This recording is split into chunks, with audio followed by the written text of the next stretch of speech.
panelists and those who are in the room. I hope you have your headphones so that you can hear us. Welcome to this session where we are going to look at how external input contribute to the development of our policies, whether product or content policies. We have a great lineup of speakers, which we'll get to soon. If we can just ask our hosts to close the door. I don't think they can hear us, but if they can close the door, that would be great. So our workshop today looks at, as private companies, we do our own internal research, but we also rely heavily on external, external engagement, because there are specialists, policy specialists who do day-to-day research on this work, and we engage with them for product policy enhancement or content policy enhancement.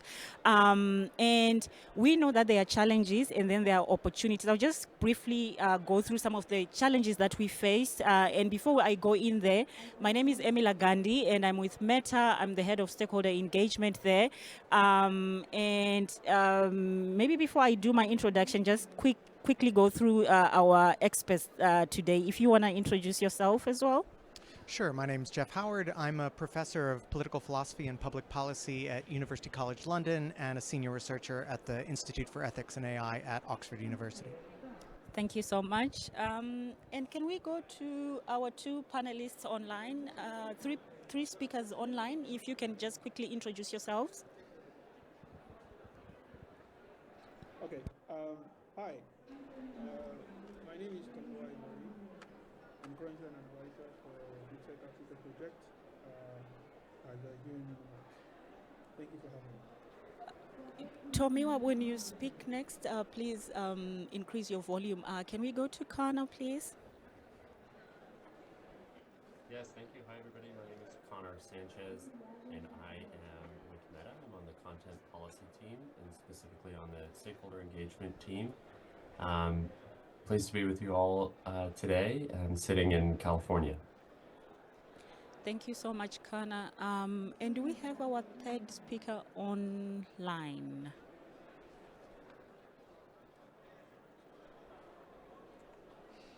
Maybe when she joins us, we can ask her to introduce herself. So quickly, just going through some of the challenges that we face as we do external stakeholder engagement at Meta. The first one, which I think most of you as well in your work first, is really identifying the experts. Who are these experts? How do we even define what expertise is? Can we look at lived experiences as expertise? And the external experts themselves, can we look at the impacted ones? Who are the potentially impacted? Who are the vulnerable? Who are the underrepresented groups? So identifying experts in itself is a challenge. The second one is really when we identify the experts, what are some of the how do we manage conflicting interests within the stakeholder maps that we have? What are the agendas that they have that can influence input and objectivity on our policies, on our product policies, on our content policies?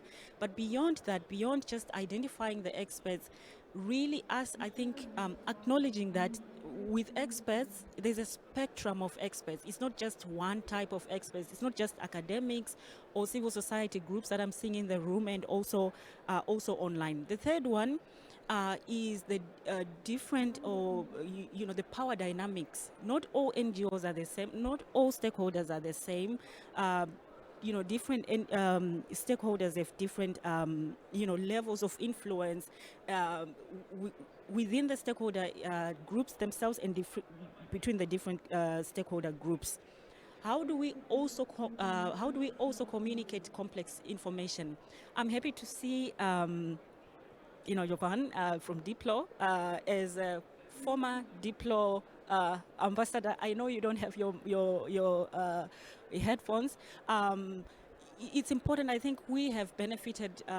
Personally, I've benefited from the capacity building programs that the organization has run, And for us as Meta, it's important, I think, to acknowledge that the stakeholders that we are engaging, not all of them, they might have lived experiences, they might be experts in their fields, but not everyone understands our policies. So we have to really work hard and ensure that before we communicate that complex information, or before we communicate any of the policy changes, we engage in capacity building. Opportunities, I think there are many, and this panel will look at some of those opportunities. Access to specialized knowledge. We don't want this to just be an extractive process. We want it to be mutually beneficial, not only to us, but also to the experts that we are speaking to. It improves our policies, that goes without saying. It improves our policies, not only the substance, but the process itself and the credibility of the work that we are doing. Transparency, I think, is also another opportunity. It sounds like a very easy concept, but obviously not, because with transparency comes accountability, and that's something I think that we'll need to talk about. And also building trust. We know that there's a trust deficit, between us and stakeholders. Do we need intermediaries to help us build that trust? Or is this something that we can work on? And we know that building trust is not a sprint, but a marathon that we need to ensure that we are in for the long haul. I will just end here, but I think opportunities, we can also talk a lot more about what we can gain or what we can get from the process itself. I think moving over, should I start with you? As what are some of the issues? Your experiences, I think, working with Meta in terms of stakeholder engagement, and then we can go into specific questions. Yeah. That sounds great. So I've been given a brief to speak for about 8 to 10 minutes about my experience. And I'm going to be thinking in particular about the role of academics in this process. So consider just some of the questions that bedevil policymakers at platforms like Meta. Should platforms restrict veiled threats of violence or only explicit threats of violence? Should rules against inciting or praising violence be modified to include a carve-out for speech that advocates or praises justified self-defense? When should graphic violence depicting graphic content depicting real-world violence be permitted for awareness-raising purposes? When should otherwise violating content be permitted on grounds of newsworthiness, for example, because the speaker is an important politician? What kinds of violations should result in permanent bans from a platform, and what kind should result in temporary suspensions? How can platforms better monitor and mitigate suspicious conduct by users in order to prevent abusive behavior before it happens? So these are just some of the topics about which I've engaged with social media platforms over the years in my work as an academic researcher. I've engaged principally with various teams within Meta, also teams within the Oversight Board, and policymakers throughout the UK and EU. And the thing about the questions I just listed that I want to call your attention to is that they're not empirical questions that can be answered with social science. They're normative questions about how to strike the balance between different ethical values when they come into conflict. Now, the academic discipline of ethics is entirely dedicated to exactly that issue. And so my role as an ethicist is to bring the tools of ethics conceived widely to bear on the proper governance of online speech and behavior. And what I want to do in the next couple minutes is to sketch two alternative theories of the proper role of academics in undertaking this kind of work, tracing some of their implications for how we should engage with platforms. So the first conception I'll discuss is what I'll call the activist conception, and I think this is really common. Now, on this view, the academic has already made up his or her mind about what the right answer is on a particular issue and sees her role as that of pressuring or persuading or lobbying the platform to adopt her view. So consider that question I mentioned about whether there should be a self-defense carve-out to the policy prohibiting advocacy of violence. So on this approach, the academics already made up their mind about whether it's yes or no, and the goal is simply to persuade platforms to go their way.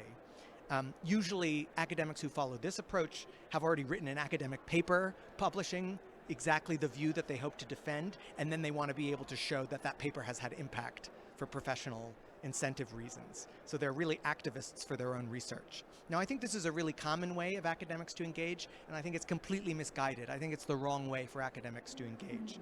I think we should reject the activist conception of the role of academics in stakeholder engagement, and I think we should reject it because it diminishes the distinctive role that I think academics can play in this process, because it eliminates the distinction between the role academics can play and the role that other stakeholders can play. Now, if you work for an NGO dedicated to fighting violence against women and girls, or an organization dedicated to children's mental health, I think the activist conception makes complete sense. You figured out what policy best serves the needs of those you represent, and you're going to the wall for those people to advocate for that policy. And so the activist view flows from these organizations' purpose. But I'd argue that the distinctive role of an academic isn't to be an activist, it's something else. And that leads me to the second view, which is the one I'll defend. And for lack of a better term, I'll call it the educative view. And the idea here is that the role of the academic is to just educate the audience about the relevant cutting-edge academic research that bears on whatever the topic is under discussion. And in this way, it draws on the way academics ideally already teach their classes, which is to inform students about the range of research pertinent to a particular topic. So when I teach a class in London on the ethics of counterterrorism policy or the ethics of crime and punishment, I'm not just teaching my own preferred views in those various controversies. I teach the most reasonable arguments on each side of an issue so that students are empowered to make up their own minds. Likewise, for my colleagues in empirical political science, when they're teaching, for example, the causes of political polarization, the professor doesn't just teach students his own favorite explanation that he's published on in a recent article in the American Political Science Review. The right way to teach a class on that topic would be to identify the range of potential causes in the academic literature, pointing out the evidence for and against. Now, he might also flag that he favors a particular view, but his goal isn't to ram his preferred theory into students' brains, it's to empower them with frameworks and insights so that they can make up their own minds. And my thought for you today is that that educative conception should guide academics in how they engage with platforms and other decision makers. Our role isn't just to tell platforms what we think the right answer is as we see it, as if platforms were counting votes among stakeholders. And by the way, even if platforms were counting votes among stakeholders, it's not clear academics should get a vote, since we're not really stakeholders. We're not particularly affected by policies in the way particular constituents are. Our input is solicited because we have knowledge that's relevant to their decision. Our role is to give platforms insights and frameworks so that they can make up their own minds. So let me make that just a little more concrete for you before I finish. So when I first engaged with Meta on the topic of violent threats and whether veiled threats should be restricted, I saw my role as getting them up to date with philosophical theories about what threats are, about how they function, about what harm they can cause, why speakers might have a moral duty to refrain from threatening language, what legitimate role sarcastic or hyperbolic threats might play in valuable self-expression. I also saw my role as informing them about theories from legal philosophy, about what to do in tricky cases where all the candidate rules in a given policy area are either under-inclusive or over-inclusive, which I think happens quite a lot in the content moderation space. Likewise, when my team presents public comments to the Oversight Board, we of course indicate what result we think the Oversight Board should reach, but that's much less important than the framework of arguments we offer to reach that conclusion. So for example, one central critique of deploying international human rights norms for content moderation is that these norms fail to offer adequate guidance, they're just too indeterminate. But those who make this critique in the literature almost always overlook the fact that there's a huge amount of cutting-edge philosophical work on principles like necessity and proportionality, which I think can be really, really helpful in giving guidance to content moderation decision makers. And so part of my role is to help decision makers within platforms learn about that work. Now, wrapping up now, I'd like to emphasize that the case for the educative model is bolstered by the obvious fact that experts disagree about what to do. And so academics simply cheerleading for one side of the argument is not particularly helpful. The role of academics is to supply platforms with the insights they need to exercise platforms' own judgment about what to do. And I think judgment on ethical questions is essential. If I were to tell you that I was opposed to the death penalty and you asked me why, and I said, well, I asked some ethics professors and they told me they were opposed for it and I believed them, that would be an intellectually and morally unserious set of reasons for having that view. We all are responsible for making our own judgment about what's right and wrong. And while ethicists can help us think through the arguments, the judgment about which argument is most convincing must ultimately be ours. And that goes for a platform too. Platforms like Meta can consult experts, but ultimately it's their responsibility to make a judgment about what to do. Last comment I'll make is just many academics are reluctant to engage with decision makers in this space, and I think that's a huge mistake, because engaging with platforms and other decision makers like Oversight Board is hugely intellectually generative. It can help us identify new topics to write and think about, and it can also give us an opportunity to make a positive practical difference through our work. So that's how I see the role of academics in engaging with platforms. Thanks. Thank you so much, Jeff. This is really, really useful. I think one of your course that I took here is, intellectually and morally unserious views. I think I'll use it moving forward. But you really put forward, I think, a compelling argument on why academics should engage in these spaces. And I'm sure there's a lot of people who have questions for you, but if we can just move on to other speakers and we'll get back to you. Yeah. Now I want to move on to Connor, who leads our external engagement and who is the brains behind, with Jeff as well, behind this workshop, for him to take us through some of the case studies that show how our engagements have impacted have impacted policy decisions, our engagements with academics. So Connor, over to you. Could we put Connor's screen? Oh, there it is. Yeah. Great. Everyone can see it now. Super. Wonderful. Yeah. Thank you, Connor. Thank you so much. Can you hear me okay? Yes, we can hear you. Great. Thank you so much, Emilar, and thanks, Jeff, for those first set of comments and provocation for this discussion. For everybody joining again, my name is Connor Sanchez. I'm on the stakeholder engagement team here at Meta. And I'm going to build off of Jeff's remarks just to briefly share a bit about how we carry out consultations with external stakeholders, including academia as well as independent researchers. We engage these experts for a variety of reasons and on a wide variety of topics. So I think this will give you a taste for how that process runs and how we take those consultations and the insights they share into account as we work through a particular policy. So just backing up for a second, just for those who may be unaware, our content policy team is the team that's in charge of our community standards. The community standards, at the simplest level, are rules to make our platforms a space where people feel empowered, where they feel safe to communicate. And importantly, these standards are based on feedback we've received from a wide variety of individuals who use our platform, but also the advice of experts. And I have a few case studies that I think kind of exhibit exactly how these consultations have had an impact on our policy. An important detail about our community standards: these are global. They apply to everyone around the world. And we've become increasingly transparent about where we draw the line on particular issues. And laying out these policies in detail allows us to have a more productive dialogue with stakeholders on how and where our policies can improve. As Emilar mentioned, we do a lot of capacity building. We realize that not everybody is extremely savvy about exactly how our rules work or how our enforcement works.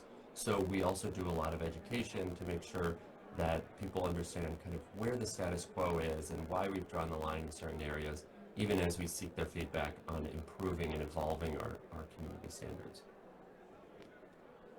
So as you can see, this is a long list of what can be found in our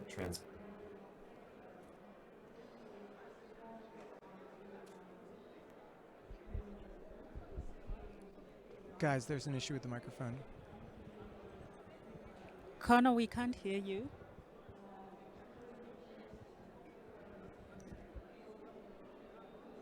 He doesn't know.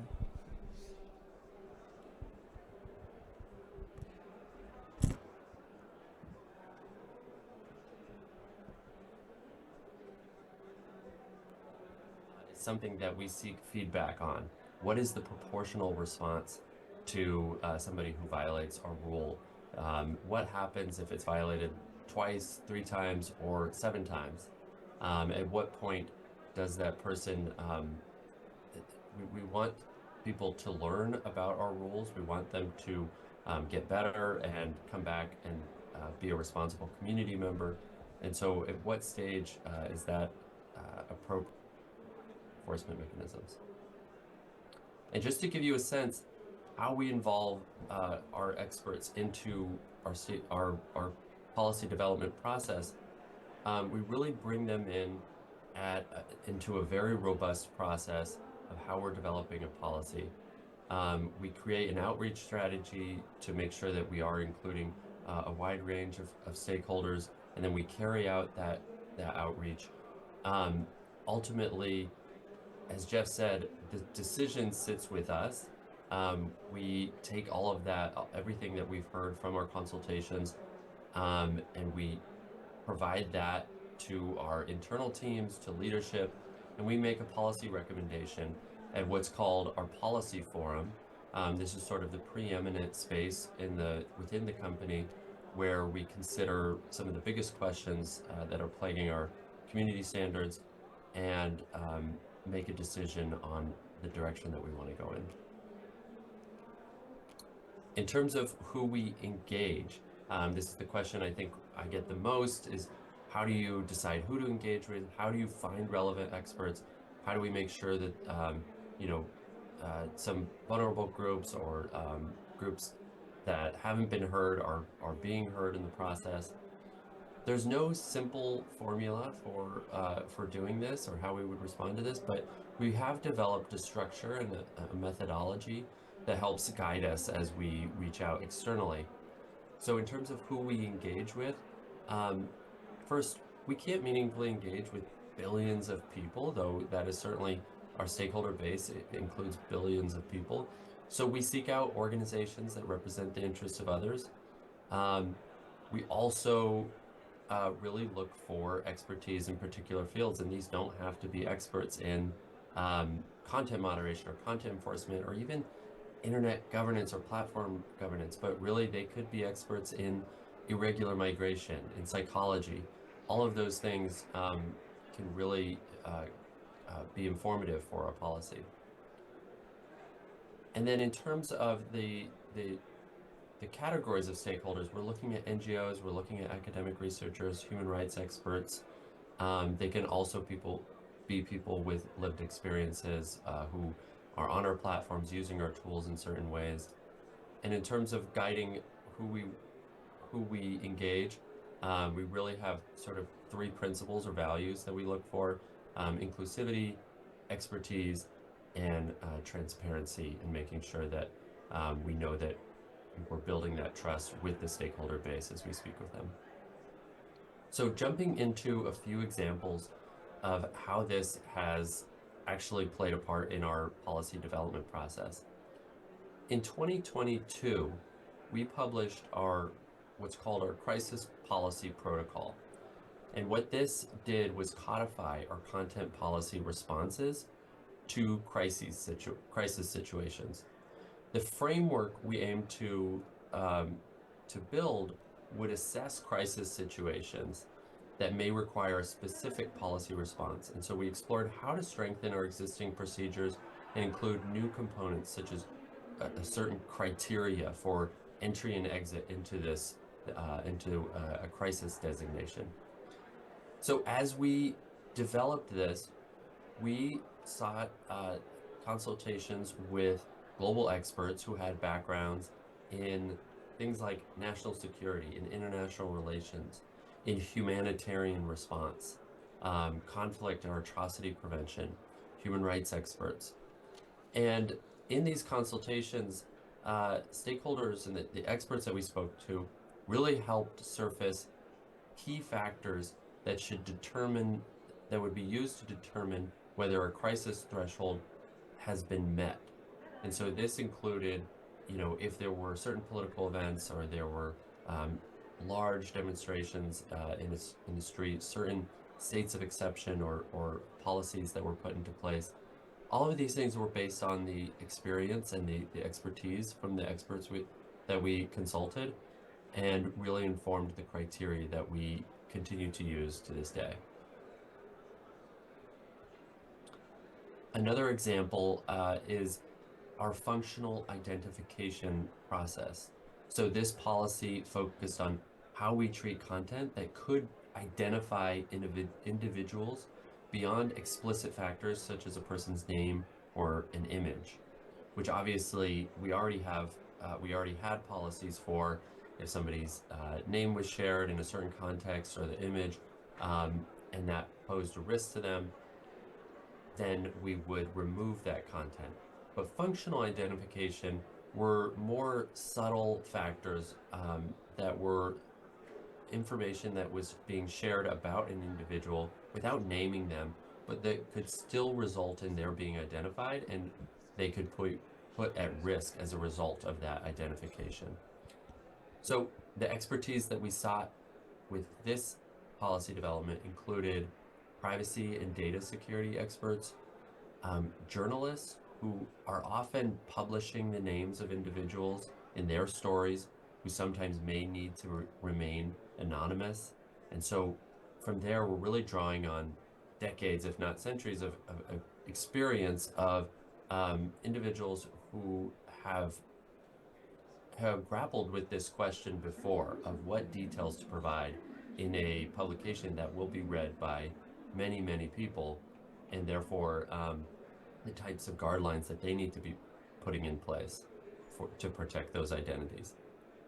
We also spoke with a global women's safety expert advisor group that we manage. This includes various nonprofit leaders, activists, and academic experts who could focus on the safety of women on and offline. And so this stakeholder input the engagements helped our team develop a policy that, upon escalation, allows us to consider additional factors beyond just name and image, including if somebody's age and their ethnicity or distinctive clothing, if all three of those in combination are published online, and we have signal from a local NGO that says that this could put somebody at risk, then that would allow us to remove that content based on our new policy. And a last example of how expert input played a role in our policies. So in 2022, we developed a policy on how to treat content soliciting human smuggling services. So our policies at that time, this was under our human exploitation policies, distinguished human smuggling from human trafficking, recognizing that human smuggling was a crime against the state and human trafficking as a crime against a person. What we wanted to tease out with experts was really figuring out what are the risks posed to people who solicit this type of content online. What are the risks associated of leaving this content up? And what are the risks associated with removing this content? And so we heard a wide variety of different insights from the stakeholders that we spoke with. The experts that we spoke with included experts who work at international organizations that are focused on migration, refugee protection, and organized crime. It also included academics who focus on irregular migration, human smuggling, refugee and asylee rights, criminologists. We also spoke with former border enforcement officials, people who have worked at borders around the world. And we really drew on this expertise to figure out where we should draw the line on this policy. They highlighted the risk posed to individuals, especially vulnerable individuals who solicit this content. They also highlighted the risks that if we were to remove this, what this would mean for somebody who may be in a very vulnerable position where they are escaping conflict, oppression, or otherwise unsafe conditions in their countries of origin. And ultimately, this led us to adopt a policy that minimized the risk of removing these types of posts by providing a safety page with information on immigration. So we would remove the solicitation of human smuggling services, but we would also provide a safety page for that individual who may be requesting that. And in developing that safety page, we also consulted experts to determine what information would be most impactful for this vulnerable population. Great, thank you so much. And that concludes my remarks. I'll pass it back to Emma. Thank you so much, Connor, and I know it's very early for you, so thank you so much for joining this. We have about 25 minutes, and we have two more speakers. Tomiwa, can I come to you? I'm not sure if Naomi is online yet, but Tomiwa, I see you're online. Can we come to you for your input?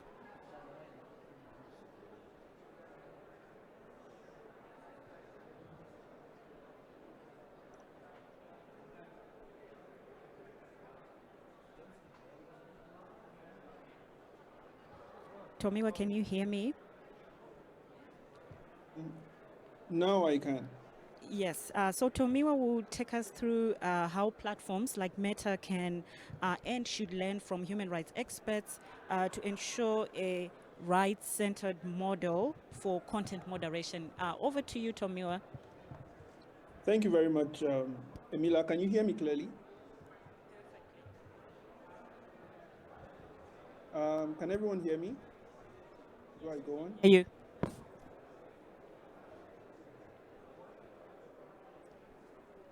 Okay, I can hear you. So thank you again. Quickly to my question. My understanding of the question is it can be subdivided into two broad areas. And the first one is how can, and the second one is how should platforms learn from human rights experts to ensure a right-centered model for content moderation. And like the speakers before me have said, there's usually really no one-size-fits-all. Because, for example, in the context of Meta and other major platforms, they operate in very, very many contexts and including very complex contexts. So, saying what this has to be the solution is going to be very problematic. But notwithstanding that, some of the things that I think platforms can learn, of course, also based on my interaction with platforms like Meta in the past, is number one, for example, is ensuring meaningful collaboration. And what do I mean by meaningful collaboration? This involves, for example, increasing collaboration with established and credible human rights institutions and organizations to identify practical applications of human rights standards to content moderation and governance. This also involves, for example, the devolution of focus on Western institutions who, in quotes, pretend to work on content moderation issues, especially in contexts that they do not have expertise in. For example, it involves identifying and working directly with these institutions that have boots on the ground regarding content moderation in this context. This could help identify specific pain points for platforms and these actors and collaborating with these institutions and organizations to think through possible solutions. And I think this also has been mentioned earlier by both Connor and Jeff. Number two is centering victims. What I mean by that is it should involve broadening the scope of human rights expertise to include victim-centered feedback on the impact platforms have, especially on vulnerable persons. When we think of experts, I think we often miss out on centering victims whose experience are usually the focus of most engagements. One key way of learning from these experts is also to focus include the voices of these victims that are impacted by these activities, who may or may not be experts in content moderation and governance, but have lived experiences. And a third one is adopting a bottom-up content governance approach. What I mean by this is, working with key actors and experts in specific domestic contexts, such as national human rights institutions, civil society, and academics. This provides more contextual nuances and understanding of the issues on the ground, how these actors are currently thinking about them, and how exactly platforms can learn from their impact on the ground. A similar example was given earlier by Connor regarding the crisis policy protocol that sort of revealed the certain factors to consider in determining what qualifies as crisis. A fourth way that platform can learn from human rights experts is increasing more access to platform data for independent research, especially in underserved contexts such as the majority world. There's an increasing need to understand how platforms shape critical aspects of human rights challenges today. But the tools in reaching such understanding, such as the raw platform data that could point to possible solutions to these challenges, are unavailable for analysis by most majority world researchers. Lastly, another way that platforms can learn is identifying with the troves of existing resources on platforms out there, and this includes developed by international organizations such as the UN, academic institutions, and civil society organizations. Not only this, how these resources are adapted for platform use should also be made transparent. For example, where certain resources are applied by platforms, it should be clear what was applied and why. And in cases where feedback is sought but not utilized, it should also be clear as to why. Now, the second part of the question, which I'm going to rush through quickly because of time, is what platforms should learn from human rights experts. Number one is practical application of human rights standards. I think this is a very, very thorny and difficult area, especially for companies. But since human rights experts draw from human rights standards in the analysis of platform activities, it will be useful to look at the most proximate standard. And for example, in this context, the UN Guiding Principles on Business and Human Rights would easily apply. And the UNGPs, especially as related to its application to technology companies, provide useful ways for companies to ensure that their activities are right-centered.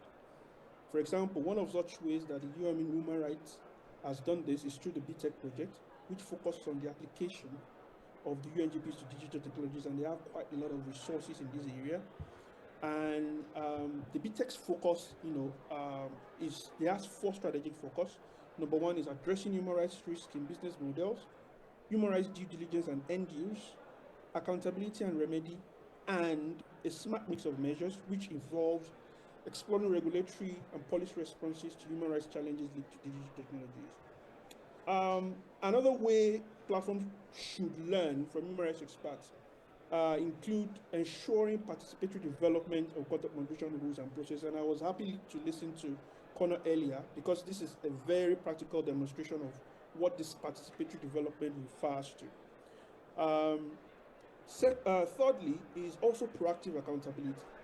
This helps to engender trust, and it involves operationalizing measures that make platforms accountable regarding human rights harms, even before victims or general public are aware of such harms. This includes, but is not limited to, proactive human rights impact assessment of products and services to identify harms, communication of the extent to which such harms impact human rights, and the steps taken to remedy such harms. Lastly, is platforms should learn from human rights experts how to agile and dynamic adaptivity. Well, what do I mean by that? What I mean is platforms can also learn to be agile and adaptive when it comes to applying international human rights standards to emerging and cutting-edge content moderation challenges. For example, what should be the best standard practice? already been highlighted by human rights experts regarding imported content moderation label. Another example is, in what ways can platforms fund objective institutional or support objective institutional research without impeding their independence or credibility? So, in my view, I think these are quite, of course, a brushed presentation, but this is more or less some of the ways that I think platforms can and should learn from human rights experts to ensure a rights-centered model for content moderation. Thank you very much, Amina.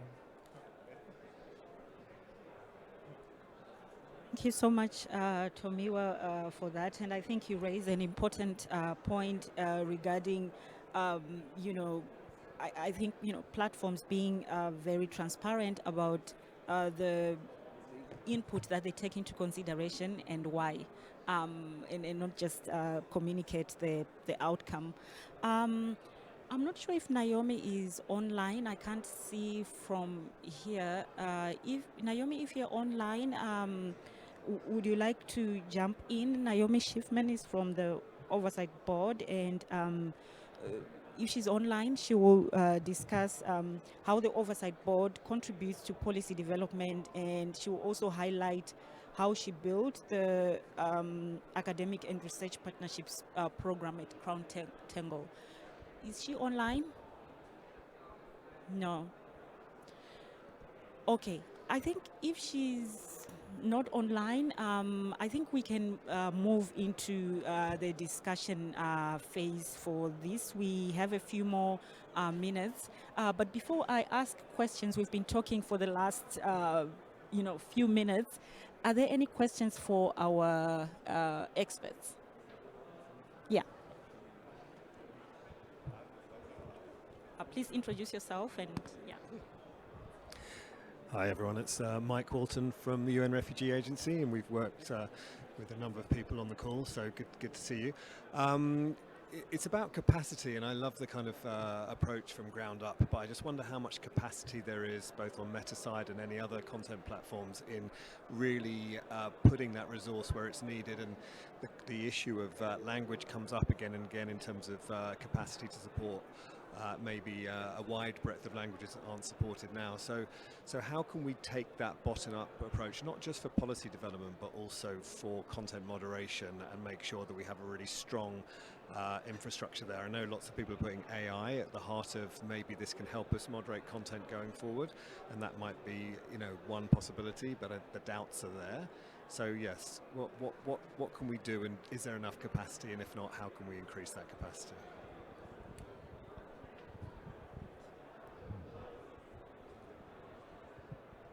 Thank you so much, Mike. That's a great question. I think before we get back, any other question? Yes, please introduce yourself, and thank you so much. Thank you so much. This is Adnan from Iraq. Thank you so much for this interesting discussion, and I actually learned from all of you. And last year I participated in one of the Meta's event on community standards in Amman. It was actually helpful. I had the similar question actually, because I'm from Iraq, and I know that Iraq is a very diverse country. And my question would be for Connor regarding other languages, how you guys are, because I know that those the policies you mentioned, maybe most of them are in English. I don't know whether they are available in different languages so people can read about it. And also, the next question will be about the engagement of stakeholders at the local level. I know that, for example, Iraq, I feel like there is a lot of difficulty to reach to Meta when someone, a researcher or an NGO, wants to engage, to ask question or raise a question, raise an issue. It's really difficult to get to the experts. Thank you so much. Thank you so much. And so good to see someone who attended our community summit in here. Kono, I will, can you take on some of the, parts of the question, and I'm happy to jump in. Yeah, just really quick, thanks for the questions. I think language is a huge part of content moderation and our enforcement. it's obviously something that we have we've invested quite a bit over the last 8 years or so. I think just overall, just zooming out, we've invested $20 billion in safety and security. And so our trust and safety team at, at the company um, is made up of about 40,000 different people who bring language expertise, but also bring expertise in certain policy violation areas, in certain areas such as safety and cybersecurity. Um, Content moderation includes thousands of reviewers um, that moderate our content across our platforms, so Facebook, Instagram, Threads, in about 70 different languages. We also do fact checking with our third party fact checkers for misinformation in about 60 different languages. Um, and so, and then for our coordinated inauthentic behavior, which focuses on what many would consider foreign influence operations, these are looking at taking down networks of operations, and those have been done in about 42 different languages. So it's something that we are continually, wanting to get better at. And I think, in addition to just the language differences, there are the cultural differences and the colloquial, nuances that come with every language. And so something even like Spanish, you have certain terms and ways of speaking that differ from, one part from Central America to South America. And for that, another part of our content moderation apparatus that's helpful is our Trusted Partner program. Our Trusted Partner program is a network of hundreds of NGOs around the world that we manage that really provide that local context, that local insight when there is maybe a particular trend or a term that we may not be, that may be only used in that jurisdiction or in that region.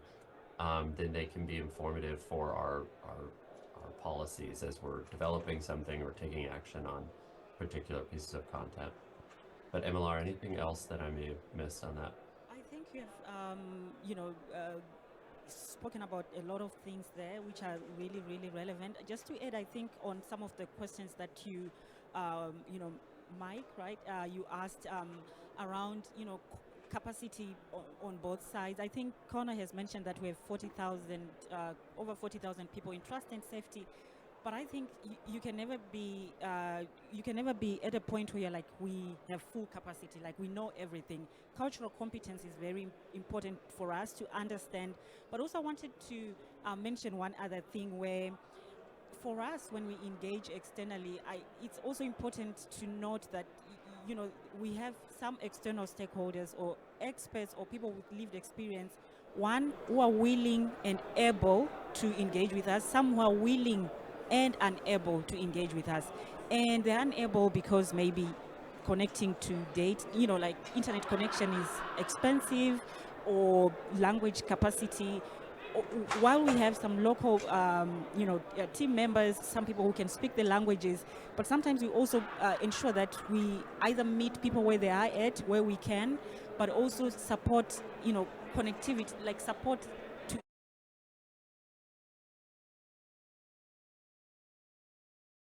we need to sustain it and make sure that it's something that we are continuously be able to do. So we also look at the format of the engagement itself.